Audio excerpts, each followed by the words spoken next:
আসসালামু আলাইকুম, welcome back to my channel Rifat fish zone. তো আজকে বৃষ্টি হওয়ার পর ফার্মে আসলাম।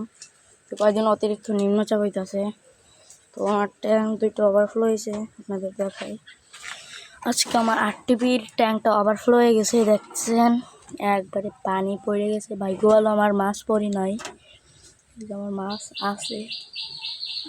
দেখাই ধরে 8 টিপিগুলো অনেকদিন আপডেট দেওয়া হইতেছিল না। এই যে দেখতে পাচ্ছেন,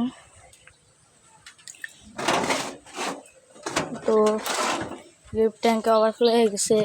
এটা ওভারফ্লো হয়েছিল ওই যে পাইপ দেওয়ার কারণে বেরোয় গেছে পানি। এইটা হয়েছিল, আমি সকালে উঠে ঘুম থেকে তবে করছি। এখনও বৃষ্টি পড়তেছে। আমার এই হাউসটাও ওভারফ্লো হয়ে গেছে, ওটাও পাইপ দেওয়ার কারণে পানি চলে গেছে। এইটাই ওভারফ্লো হয় নাই, এটা ঠিক আছে। কিন্তু আমার এইটা ওভারফ্লো হয়ে অতিরিক্ত ভালো ক্ষতি হয়ে গেছে। বাচ্চা দিছিল কালকে রাত্রের দিকে, তো আমি খেয়াল করছিলাম মাছগুলো আলাদা করছি, তা জারিতে রাখছি, কিন্তু বাচ্চাগুলো ওভারফ্লোর কারণে চলে গেছে। তো বড়টা ক্ষতি হয়ে গেছে।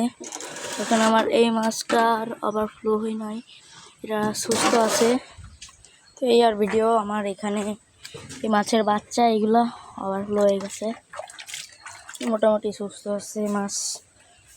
আপনাদের দেখা এইটা, এই যে তো বৃষ্টি পড়তেছে, কন্টিনিউ করতে পারবো না। তো আল্লাহ হাফেজ।